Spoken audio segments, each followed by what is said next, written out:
Invité a mi hijo y a su esposa a cenar en Navidad, el mismo día en que me abandonaron, y se fueron a comer a casa de la madre de ella. Debí haberlo sabido. Tal vez sí lo supe, tal vez. Simplemente no quise creerlo. Era mi primera Navidad sin Ernesto Medina. Murió en marzo. Tenía 74 años. Buen corazón, pulmones terribles. Dijeron que se fue rápido, en paz. Pero no hay nada de paz en volver a una casa silenciosa después de 50 años de matrimonio. Nada de paz en despertar cada mañana con silencio. Así que este año hice un plan. Decidí que yo sería la anfitriona de la cena de Navidad, algo pequeño. Mi hijo, Miguel, y su esposa, Valeria. Solo ellos. Nada de grandes alborotos. Simplemente no quería estar sola. Pasé 2 días cocinando, no calentando comida, cocinando de verdad. Preparé el relleno de pan de maíz de Ernesto desde cero, jamón glaseado con azúcar morena y rodajas de piña, puré de papa batido con crema y mantequilla, tal como a Miguel le gustaba cuando era niño, pay de nuez, té dulce, panecillos y una cazuela de ejotes que me tomó 2 intentos dejar bien. Incluso horneé galletas, sabiendo que Valeria finge que no come dulces, pero siempre se roba una. La casa olía a hogar. No había sentido eso en meses. También compré un árbol de verdad, no uno de esos con luces integradas que se guardan en la cochera, uno natural, de pino. Me costó casi 2,000 pesos, pero no me importó. Ernesto habría dicho que era un gasto innecesario, pero siempre sonreía cuando lo veía brillar. Colgué todos los adornos antiguos. Nuestra foto de boda, en el pequeño marco rojo, la estrella de macarrones que Miguel hizo en segundo de primaria, el cardenal de vidrio que se rompió y volvimos a pegar en el 92. Y me puse el vestido rojo, que Ernesto siempre decía que me hacía ver hermosa, el de los botones de perla. No lo había usado en años, pero necesitaba sentirme como yo misma. Me arreglé el cabello como a él le gustaba y me puse un poco de lápiz labial. Incluso saqué la vajilla fina que solo usábamos en Día de Acción de Gracias. La cena era a las 3 de la tarde. Puse la mesa al mediodía. Para la 1, todo estaba listo. El jamón reposando, los panecillos cubiertos con papel aluminio, el té enfriándose en el refrigerador. Encendí las velas y puse música. La casa parecía sacada de una revista. Y por primera vez en meses me sentí orgullosa, emocionada, nerviosa incluso. A las 2:30 le mandé un mensaje a Miguel. Solo un "nos vemos pronto". No hubo respuesta. A las 3 me senté junto a la ventana. A las 3:15 empecé a revisar el teléfono. Tal vez el tráfico. Tal vez Valeria tardó en arreglarse. A las 3:30 la comida empezó a enfriarse. Volví a meter los panecillos al horno y bajé el volumen de la música. Nada. Ni llamada, ni mensaje. A las 3:45 sonó el timbre. El corazón me dio un salto. Me alicé el vestido y corrí hacia la puerta. Pero no eran ellos. Era un repartidor. Un muchacho universitario con una chamarra ligera, sosteniendo un sobre manila. «Entrega para la señora Jusara Medina», dijo. Sí, respondí, confundida. Me lo entregó y se fue sin decir una palabra. Me quedé ahí, en el porche, con el viento colándose por las mangas del vestido, mirando el sobre en mis manos. Dentro había una nota escrita con la letra ordenada y redondeada de Valeria. Jusara, lo sentimos mucho. Decidimos pasar la Navidad en casa de mi mamá este año. Fue un cambio de último momento. Esperamos que lo entiendas. Con cariño, Valeria. Sin explicación. Sin disculpa real. Sin un "lo reprogramamos". Solo eso. Como si ya lo hubieran planeado. Yo lo sabía. El silencio. Las respuestas vagas sobre los horarios, la manera en que Miguel no había llamado en toda la semana. No se olvidaron, eligieron no venir. Yo estaba de pie en mi cocina perfecta, con la comida aún tibia sobre la estufa, las velas parpadeando a punto de apagarse, la mesa puesta para 3 personas, y entonces entendí que había estado esperando algo que nunca iba a suceder. Me serví un vaso de té y me senté en la cabecera de la mesa. Miré los 2 platos vacíos frente a mí e intenté comer, pero la garganta no me dejó tragar. Me quedé viendo el jamón que había bañado con su jugo, el pay que dejé enfriar, el relleno que preparé con mis propias manos. Nada de eso importaba ya. La casa volvió a sentirse fría, sin importar lo caliente que estuviera el horno. Apagué la música, soplé las velas, guardé la comida en recipientes y los metí al refrigerador. Todo, excepto el pie. Ese lo dejé intacto sobre la encimera. El teléfono nunca sonó. Ni mensajes, ni fotos, ni un feliz Navidad. Más tarde esa noche, abrí Facebook. La madre de Valeria había publicado una foto. Su comedor, la mesa llena, copas de vino, platos a medio terminar. Miguel estaba sentado junto a Valeria, tomándole la mano, sonriendo. No comenté. No le di me gusta. Solo me quedé mirando la pantalla y pensé, no solo se olvidaron, me dejaron fuera a propósito. Y fue entonces cuando supe que algo había cambiado. Tal vez, no solo este año. Tal vez llevaba mucho tiempo cambiando, y yo simplemente no quise verlo. Pero ahora sí lo veía, y ya no iba a ignorarlo. Si alguna vez te has sentido olvidado por las personas que más amas, suscríbete. No por mí. Hazlo por cada persona que está sentada frente a una mesa en silencio, preguntándose cuándo fue que el amor se volvió tan callado. Y si no sientes la necesidad de suscribirte, al menos dínoslo en los comentarios. ¿Por qué no? Yo estaré leyendo cada palabra. Esa noche no pude dormir. Me senté en la sala con las luces del árbol todavía encendidas, solo yo y esa casa en silencio. La silla donde Ernesto solía sentarse estaba justo frente a mí. Antes me quejaba de que siempre se quedaba dormido ahí después de cenar, roncando durante las películas navideñas. Ahora daría cualquier cosa por volver a escuchar ese sonido. Pensé en las Navidades cuando Miguel era pequeño. Ernesto colgaba las luces del porche mientras yo horneaba galletas de azúcar en la cocina. Miguel corría por la casa en pijama, más emocionado por el papel de regalo que por los juguetes. Ernesto siempre insistía en leer. La noche antes de Navidad junto a la chimenea.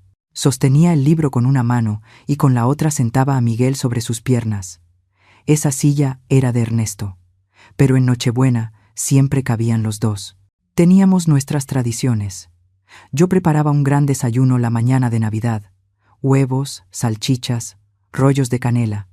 Ernesto se robaba un pedazo de pie antes de la comida y yo fingía no darme cuenta. El día siempre terminaba con nosotros sentados en el sofá, cansados y felices, viendo las mismas películas navideñas de siempre, las que ya habíamos visto 100 veces. Pero después de que Miguel se casó, las cosas empezaron a cambiar. La primera Navidad que estuvieron casados, Valeria dijo que la pasarían con sus padres. Lo entendí. Los recién casados quieren crear nuevos recuerdos. Les dije que haríamos algo la semana siguiente. Luego, al año siguiente, fue lo mismo.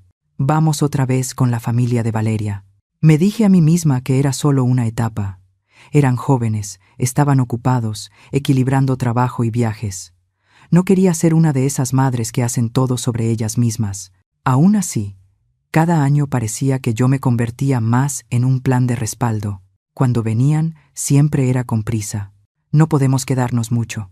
Tenemos que irnos antes de que se ponga pesado el tráfico. Valeria nunca ayudaba en la cocina. Se sentaba con el teléfono, desplazando la pantalla o atendiendo llamadas mientras yo cocinaba. Miguel intentaba aparentar que ayudaba, pero estaba pegado a su lado, esperando la señal de ella para irse.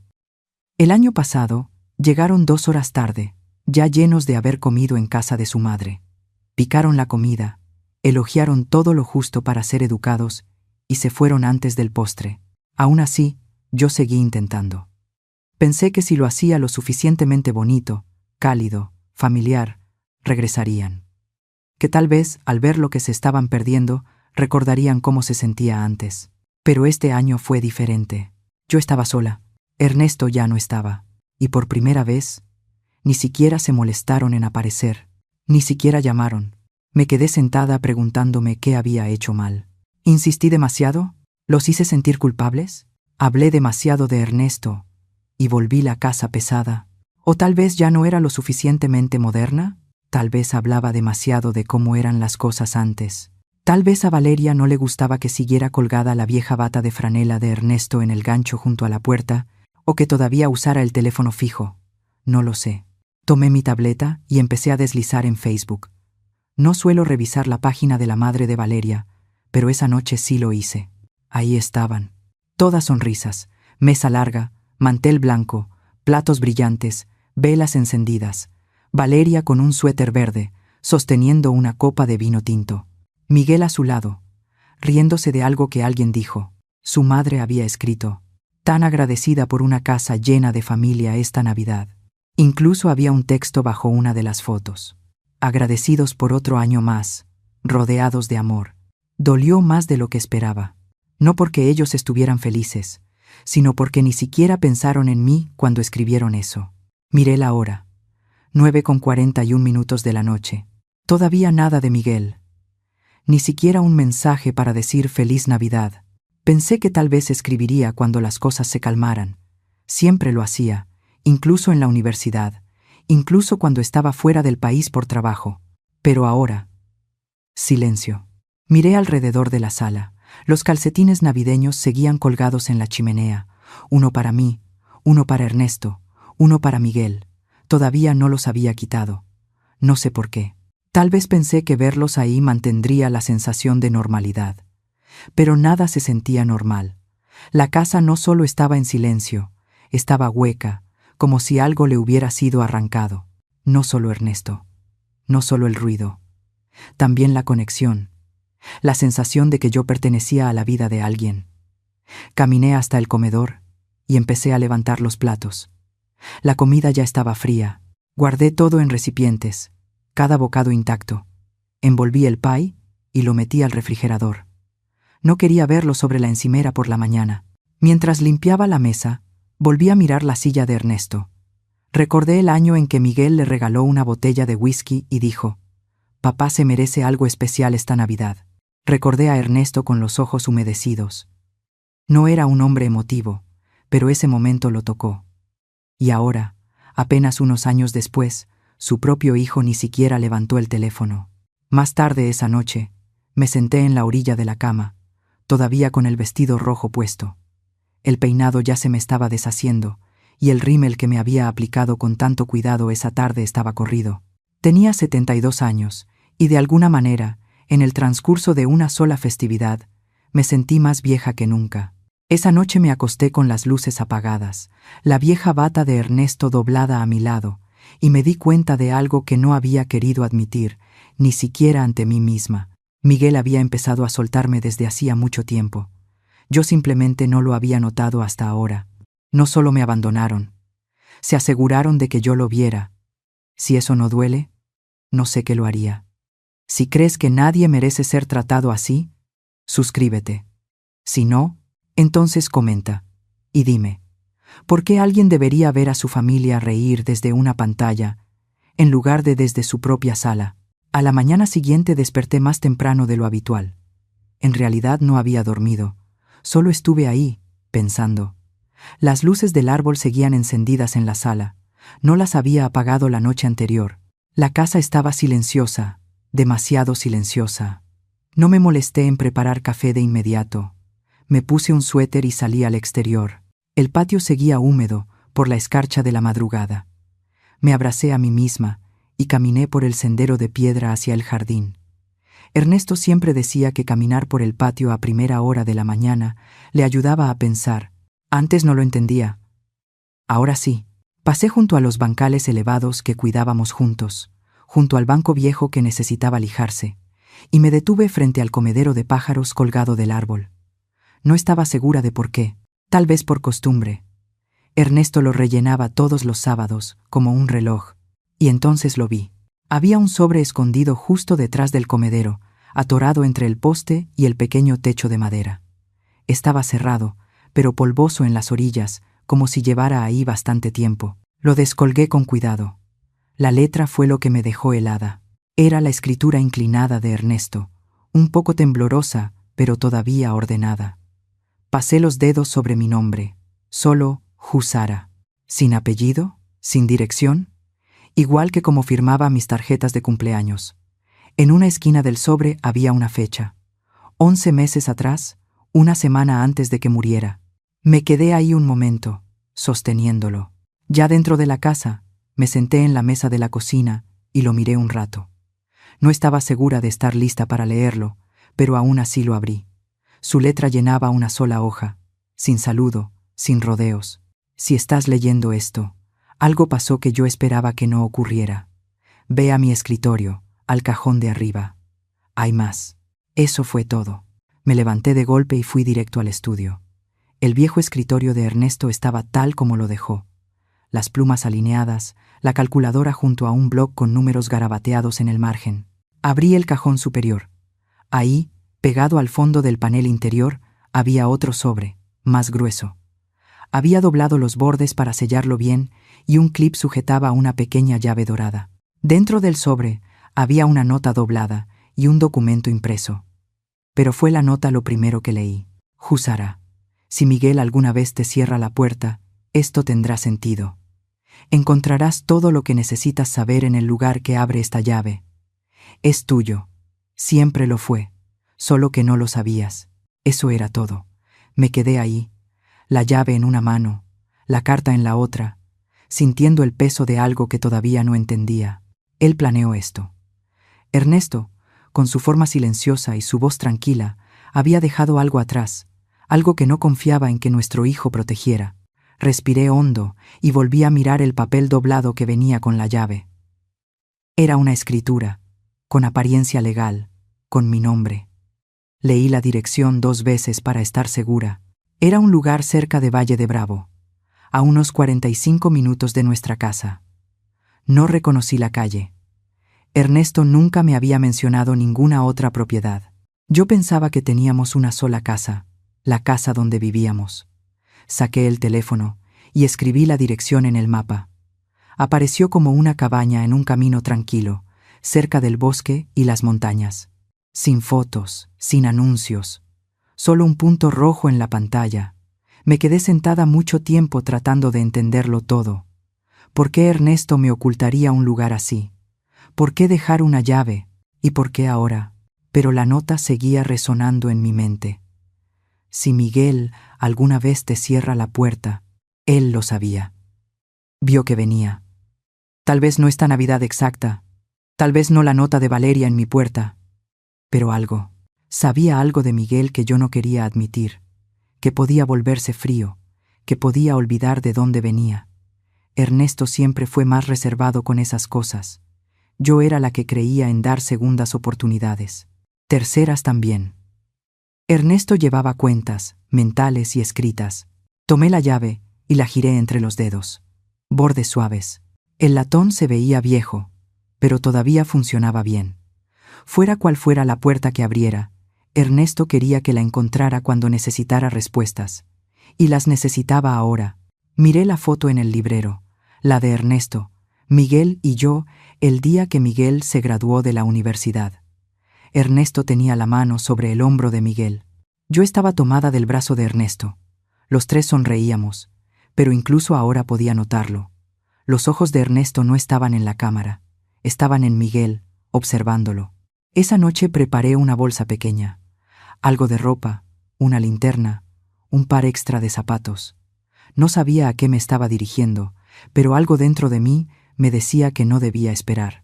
Lo que Ernesto había dejado atrás estaba ahí, esperando, y yo ya estaba lista para encontrarlo. Cuando cerré el cierre de la bolsa, vi el vestido rojo que había usado el día anterior, aún colgado en el respaldo de la silla. Ahora se veía distinto, ya no como un recuerdo festivo, sino como un recordatorio de lo que faltaba, de quién solía ser cuando creía que la familia siempre estaría ahí. Ernesto llevaba casi un año de haberse ido, pero de alguna manera sentí como si acabara de hablarme por primera vez en meses, y yo por fin estaba lista para escuchar. Salí poco después del amanecer. Hacía frío, pero los caminos estaban despejados. Llevé un termo con café y un sándwich de crema de cacahuate, por si me daba hambre.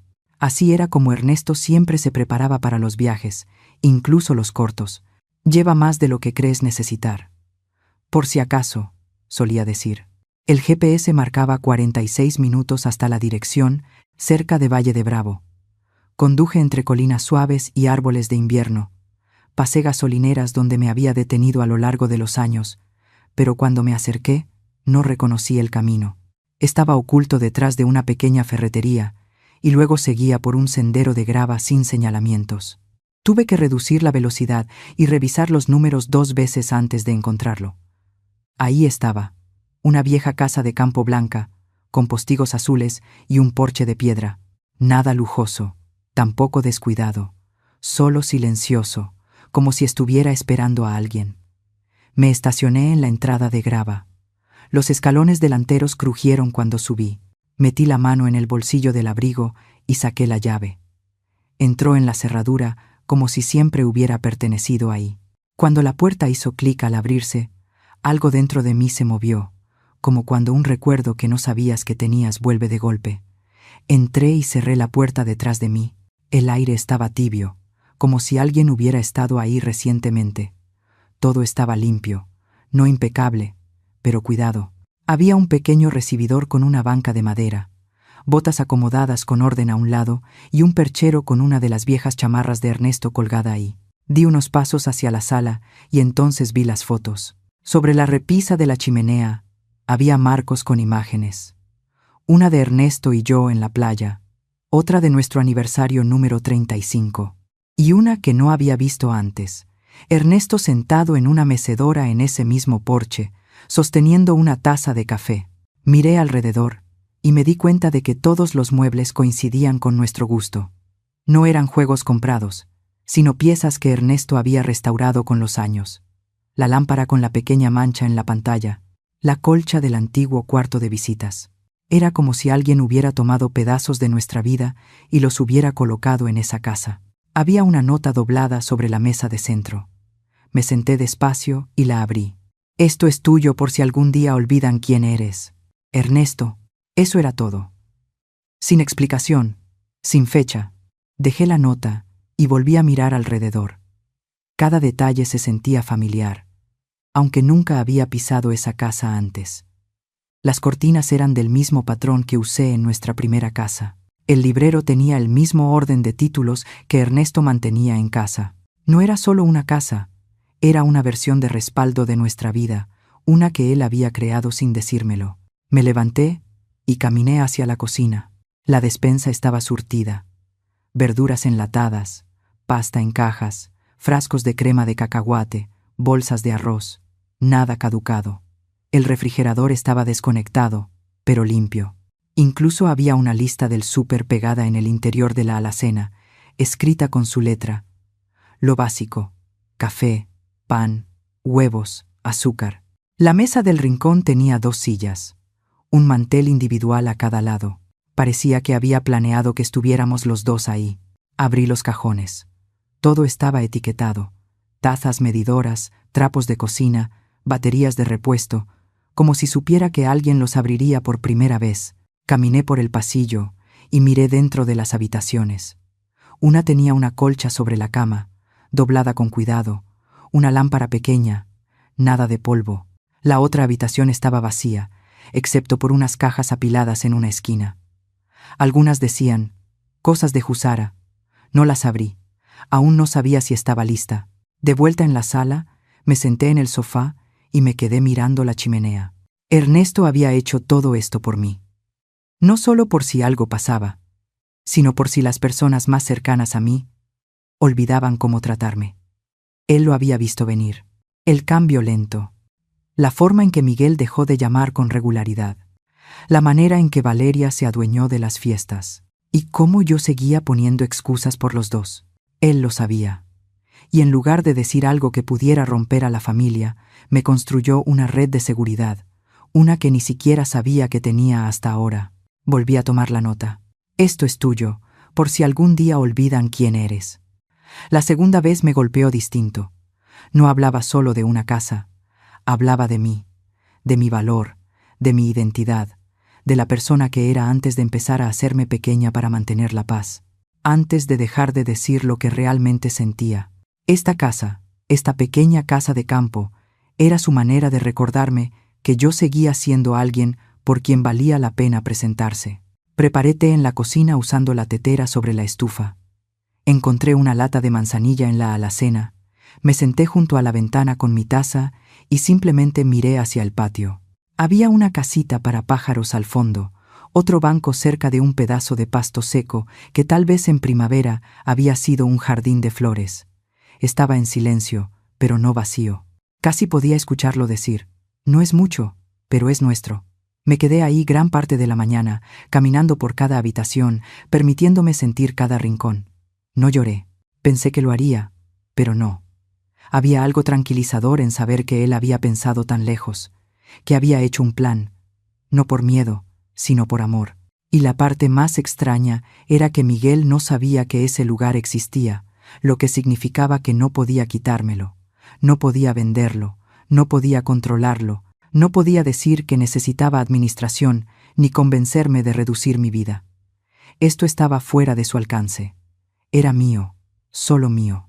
Volví a mirar la sala, las fotos, la silla, el abrigo junto a la puerta, y por primera vez en casi un año, no me sentí olvidada. Me sentí encontrada. 3 días después de haber visitado la casa de campo, recibí una llamada. Estuve a punto de no contestar. Normalmente no respondo números que no reconozco, pero algo me dijo que aceptara. ¿La señora Jusara?, preguntó un hombre. Jusara Medina. Formal, pero no frío. Sí, con ella habla. Mi nombre es Gerardo Benítez. Fui el contador de su esposo. Me senté. Espero no llamarla en mal momento, dijo. He querido comunicarme, pero no estaba seguro de si este era el momento adecuado. Le dije que estaba bien. La verdad era que ya no sabía cuál era el momento adecuado. Verá, continuó. Ernesto dejó instrucciones específicas con respecto a su fideicomiso. Yo solo debía contactarla si algo cambiaba, si algo no se sentía del todo bien con la familia. Hizo una pausa, como tanteando el terreno. Por lo que entiendo, ha habido un cambio en cómo se sienten las cosas.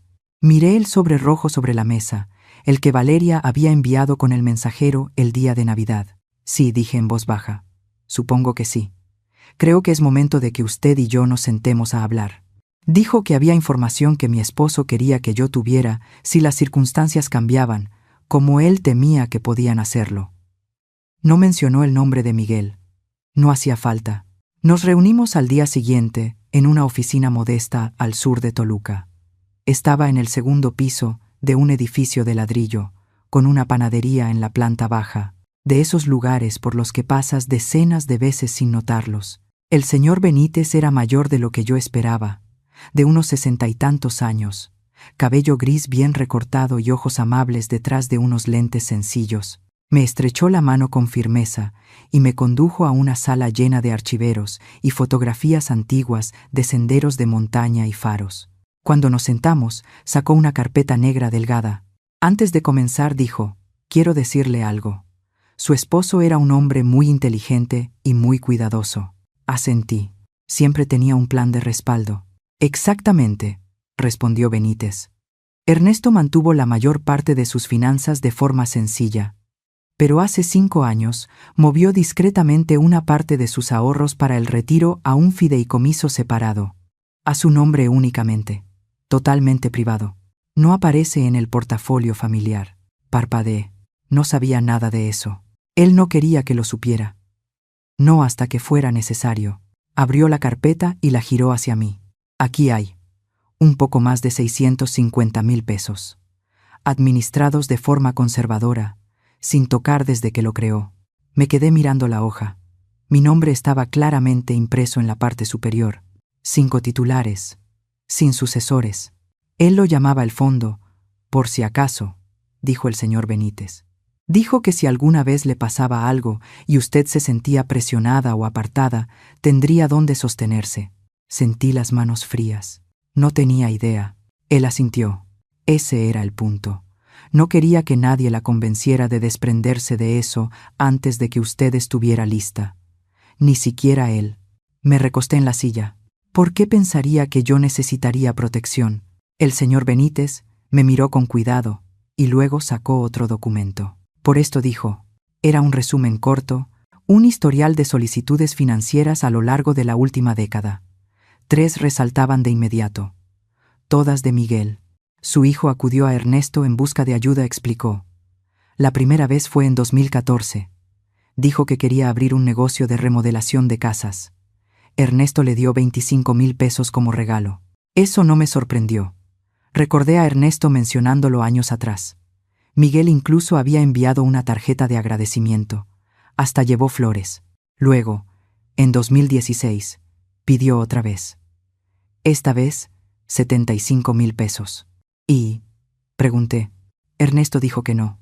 Levanté las cejas. Miguel nunca me contó eso. El señor Benítez sacó otro papel.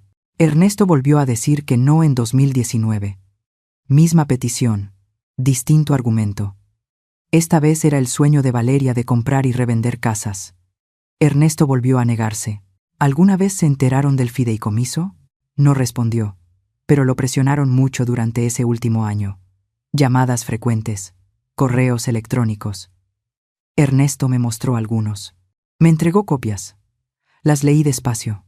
Una decía: solo queremos que mamá esté bien cuidada, pero necesitamos más control si vamos a ayudar a administrar las cosas.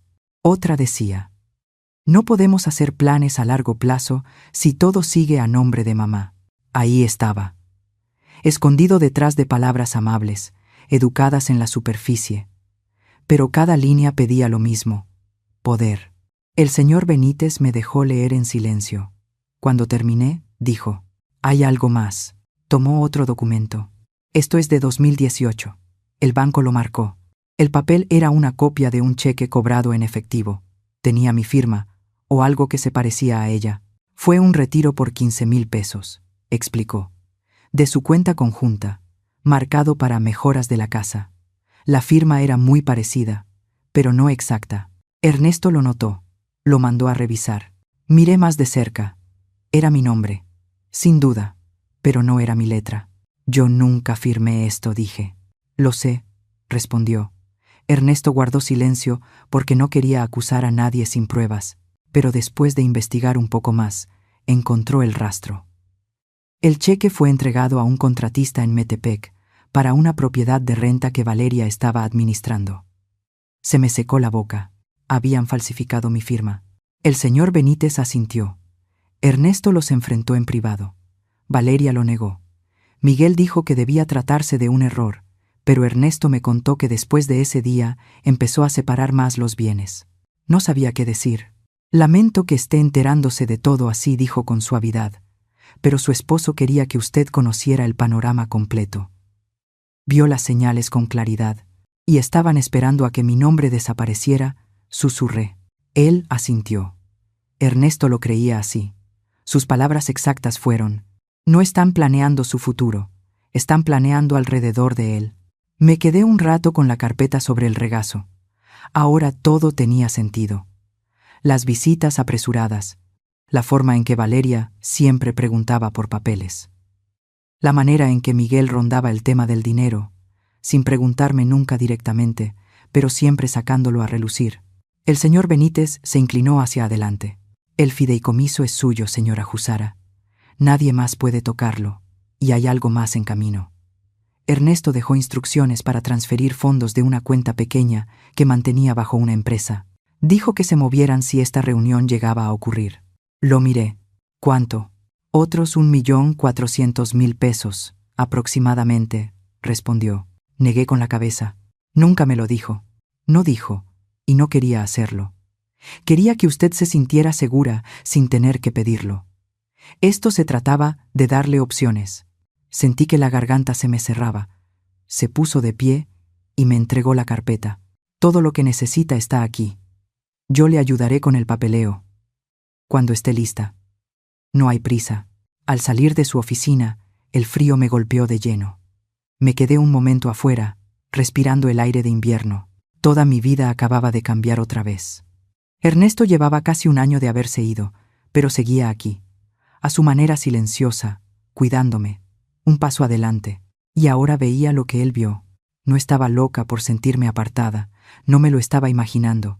Tenían planes que no me incluían, pero ahora yo tenía uno propio. Si tu propio hijo alguna vez intentara borrarte de tu futuro, ¿no querrías que alguien se preocupara por ti? Suscríbete si crees que las madres merecen algo mejor. Y si piensas que estoy exagerando, dímelo en los comentarios. Adelante. Quiero leerte. Regresé de la oficina del señor Benítez justo antes del atardecer. El cielo estaba gris opaco y todo se sentía en silencio. De esos días fríos en los que el aire te muerde las mejillas, antes incluso de llegar a la puerta. Me estacioné en la entrada y tomé mi bolsa del asiento. Ni siquiera había llegado al porche cuando noté un auto familiar estacionado al otro lado de la calle. El de Miguel. Me quedé ahí un segundo, observándolo, el motor encendido, las luces prendidas, y en el asiento del copiloto, Valeria. Miraba su teléfono como si ni siquiera hubiera notado que yo había llegado. Subí los escalones, giré la llave y entré al calor de mi casa. Antes de poder quitarme el abrigo, escuché pasos detrás de mí. Mamá. Me giré. Miguel estaba en el porche. No sonrió. Metió las manos en los bolsillos de la chamarra y parecía forzarse a verse tranquilo. Tenemos que hablar. Asentí y dejé la puerta abierta, pero solo lo suficiente. No entró. Sé que lo de Navidad estuvo mal, empezó. Muy mal. No dije nada. Solo esperé. Se movió incómodo. Valeria pensó que sería más fácil pasarla con su mamá este año. Las cosas se complicaron. Y no queríamos herir sentimientos. Se frotó el cuello, como si las palabras le picaran al salir. Pudiste haber llamado, dije. Lo sé. Debí hacerlo. Eso fue mi culpa. Otra pausa. Podía escuchar el auto aún encendido detrás de él. Valeria no se había bajado. Miguel miró al suelo y luego volvió a alzar la vista. En realidad quería preguntarte algo. Ahí viene, pensé. Sobre las cosas de papá, dijo. Las cuentas viejas. He estado revisando algunos archivos que dejó en el garaje y pensé que si necesitabas ayuda para ordenar algo, lo financiero, algunos papeles, yo podría ayudarte. Lo miré fijamente. En ese momento se parecía mucho a Ernesto. La misma línea de la frente, los mismos ojos. Pero esa expresión, ese tono, no eran de Ernesto. Eran otra cosa. ¿Qué te hizo pensar que necesito ayuda?, pregunté. Parpadeó. Bueno, has estado callada y nos hemos preocupado. Me recargué en el marco de la puerta. No has llamado en 3 semanas. Lo sé. Pero todo ha estado muy agitado. Valeria ha estado tratando de levantar el negocio. Y estamos viendo lo de refinanciar la casa. ¿Te refieres a la casa de renta en Metepec? Se quedó congelado. Vi cómo le cayó el golpe. No esperaba que yo lo supiera. ¿Cómo? No te preocupes por cómo dije. Solo respóndeme una cosa. Me miró, esperando. ¿Sabías que ella falsificó mi firma en ese cheque? Apartó la mirada. Eso fue respuesta suficiente. Dejé que el silencio se quedara ahí un momento, y luego di un paso atrás, y abrí la puerta un poco más. No para invitarlo a entrar, sino para que mis siguientes palabras quedaran claras. No estabas viniendo a ver cómo estaba, dije. Estabas viniendo a ver qué tengo. Mamá, no me interrumpas. Cerró la boca. Sé lo del fideicomiso. Sé de las cuentas que papá movió. Sé de las solicitudes que hiciste, las que él rechazó. Se veía como un niño atrapado con la mano en el frasco de galletas. Solo que esta vez no eran galletas. Era mi futuro. ¿Crees que no sé reconocer cuando alguien finge amabilidad solo para ver qué puede sacar? Él dio un paso al frente. No es así, dijo. Solo queríamos asegurarnos de que todo fuera manejable. ¿Manejable para quién?, pregunté. ¿Para ti? Has pasado por mucho y decidiste que ahora era buen momento para intervenir y tomar el control. No respondió. Miré más allá de él, hacia el auto. Valeria seguía sin moverse. ¿Ella no va a entrar?, pregunté. Negó con la cabeza. Pensó que sería mejor que hablara contigo a solas. Probablemente le preocupa que digas demasiado. Mamá, estás pensando de más. No respondí. Por fin estoy pensando con claridad. Volvió a moverse, incómodo. No necesito ayuda para manejar nada, dije. Tengo todo lo que necesito. Ernesto se aseguró de eso. Apretó la mandíbula. Solo quería asegurarme de que estuvieras bien, dijo. Más suave ahora. Asentí. Lo estoy. Por primera vez en mucho tiempo. Se quedó ahí, sin saber qué decir. El frío empezó a colarse por la puerta. Vete a casa, Miguel, dije. Dile a Valeria que le mando saludos. Abrió la boca como si quisiera responder, pero se contuvo. Sin decir una palabra más, se dio la vuelta y regresó al auto. Lo vi subir. Vi a Valeria inclinarse para decirle algo. El coche salió en reversa, se detuvo un segundo al final de la entrada y luego se fue. Cerré la puerta. La casa seguía tibia. Las ventanas se habían empañado un poco por el frío de afuera y el calor de adentro. Limpié un vidrio con la manga y vi desaparecer el auto calle abajo. No vinieron a arreglar nada. Vinieron a tantear el terreno, a ver qué sabía yo, a medir a qué todavía podían acceder. Y ahora sabían que no iba a entregar nada. No iba a hacerme pequeña ni a disculparme por no estar lista para olvidar lo que habían hecho. Ernesto vio esto venir. No me dejó la casa de campo solo por paz y silencio. Me la dejó para recordarme quién era. Y ahora estaba empezando a recordarlo. 2 mañanas después, sonó el teléfono. Eran apenas pasadas las 7 de la mañana y apenas había servido el café. Por un momento estuve a punto de no contestar. Luego vi el nombre en la pantalla. Adela Morales. Respondí de inmediato. «Buenos días», Dela dije. Ella ni siquiera saludó. «Husara, ¿ya te enteraste de lo que Valeria está planeando?» El corazón me dio un brinco. «¿De qué estás hablando?» Le está diciendo a la gente principalmente de su lado, «Claro que no estás bien, que quizá necesitas que alguien intervenga legalmente». Una prima mía lo escuchó de su cuñada, que todavía trabaja en el juzgado de Toluca. Me apoyé en la encimera de la cocina. ¿Exactamente qué dijo? Están diciendo que muestras señales de confusión, que te has estado aislando, que estás inestable. Pronunció la última palabra con cuidado, como si supiera mal decirla. No respondí de inmediato. «Está tratando de armar un caso», continuó Adela. «Y si va en serio, podrían intentar impugnar tu capacidad para manejar tus asuntos, tu casa, tu dinero». Ni siquiera me sorprendió. «Es astuta», dije. «Siempre cuida no ensuciarse las manos directamente. Lo suficiente para saber que tienes algo que ella quiere», respondió Dela. «Pero no lo bastante para darse cuenta de que todavía tienes pelea dentro». Solté el aire. No quería creer que llegaríamos a esto. «Lo sé», querida, dijo con suavidad. «Ninguna quiere creer eso de los suyos, pero aquí estamos». Dela había sido mi vecina por casi 20 años. Viuda de guerra, afilada como navaja, directa, y el tipo de mujer que nunca dejaba el té demasiado tiempo ni una mentira flotando en el aire. «No estás loca», dijo. «Solo estás despertando. Hay una diferencia». Esa frase me golpeó más de lo que esperaba. Me quedé un rato frente al fregadero después de colgar, mirando por la ventana a 2 cardenales saltar bajo el árbol, con el teléfono aún en la mano. No estaba loca. Había pasado tanto tiempo dudando de mí, pensando que quizá era demasiado sensible, demasiado nostálgica, pero ahora lo veía claro. Esto no era emoción, era poder, era control, y yo estaba estorbando lo que ellos creían merecer. Más tarde esa tarde, Dela vino a casa. Trajo su computadora portátil, un folder lleno de formatos impresos y un pan de maíz, como siempre hacía cuando algo serio estaba por suceder. Nos sentamos en mi mesa de la cocina, la misma en la que Miguel y Valeria no se sentaban desde hacía años. «Bien», dijo, abriendo el folder. «Vamos a dejar esto por escrito. Nada de juegos. Nada de esperar». Redactamos una carta formal, directa pero respetuosa. Dejaba claro que yo estaba en pleno uso de mis facultades, manejando mis asuntos personales y completamente capacitada para tomar decisiones legales. Incluimos una nota indicando que a partir de ese momento contaría con asesoría legal y que cualquier intento de cuestionar mi capacidad sería respondido con toda la fuerza de la ley. Dela incluso añadió una copia de una declaración notariada que había hecho en su iglesia el mes anterior, afirmando mi salud y estado mental. Yo agregué una línea al final, de mi puño y letra. «No estoy confundida. No soy inestable. Simplemente terminé de ser tratada como un añadido».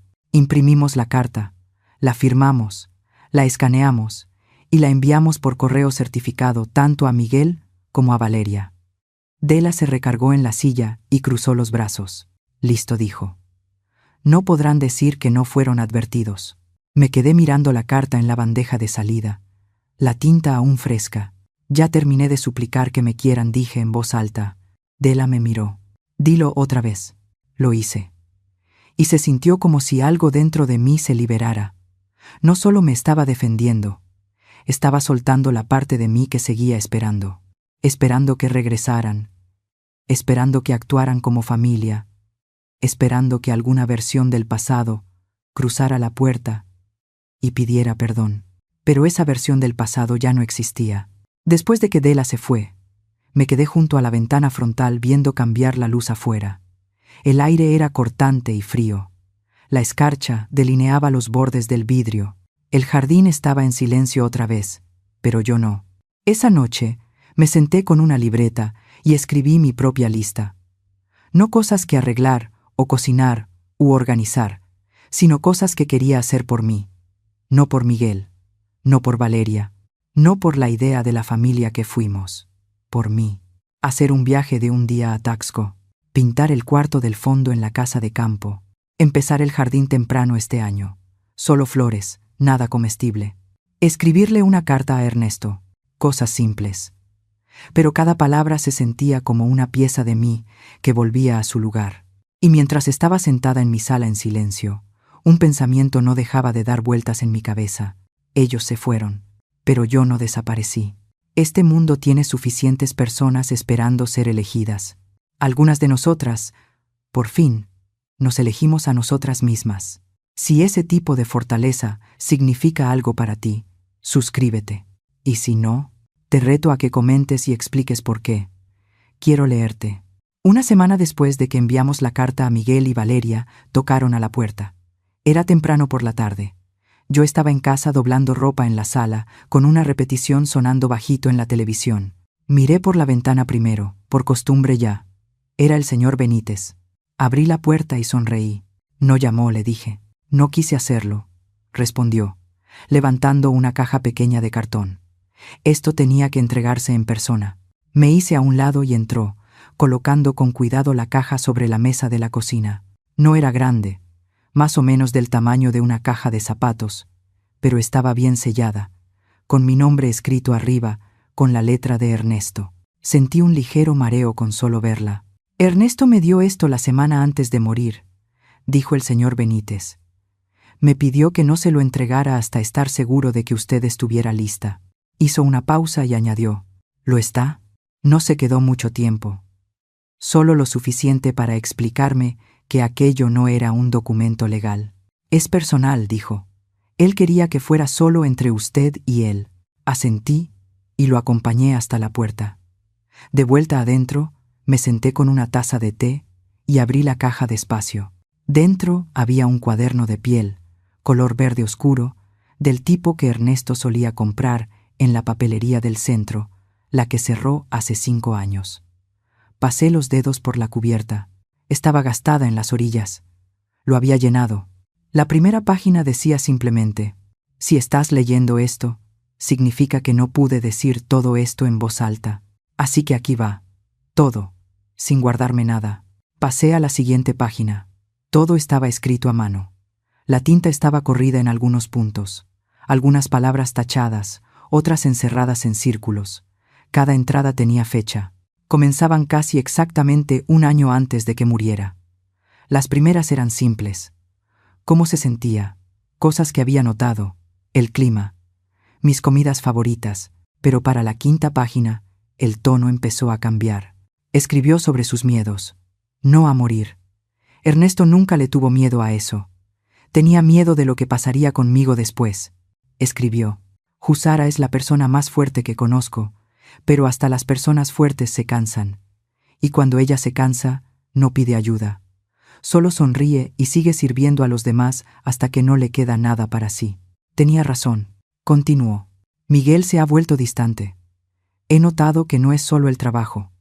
Valeria tiene una forma de hacerle sentir que yo soy una carga, que Jusara es anticuada, alguien a quien se tolera en lugar de apreciar. Me quedé ahí, con las manos temblando un poco. Página tras página, volcó todo lo que veía pero nunca decía en voz alta.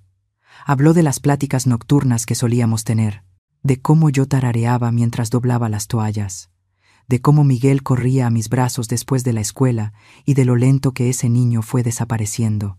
Ernesto no solo vio los cambios, los sintió, y supo que yo también los sentía, incluso cuando no había dicho ni una palabra.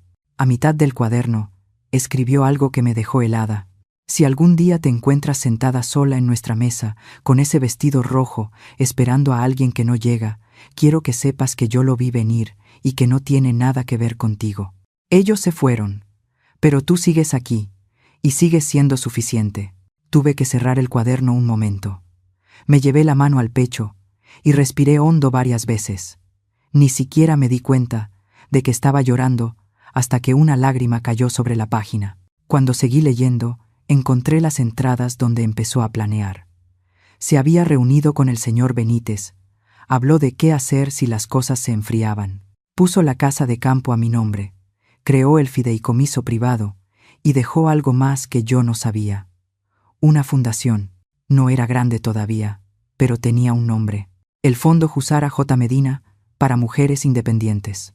Escribió: he apartado una pequeña cantidad para comenzar. No es mucho ahora, pero con el tiempo y las personas correctas, crecerá. Está pensado para mujeres como Jusara. Viudas, abuelas, cuidadoras que pasan la vida dando.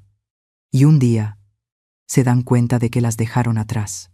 Por un momento no pude respirar. Mi nombre, escrito por él, no solo como esposa o madre, sino como algo más, como alguien que importaba, no por lo que hacía por los demás, sino por quién era. Escribió una declaración de misión.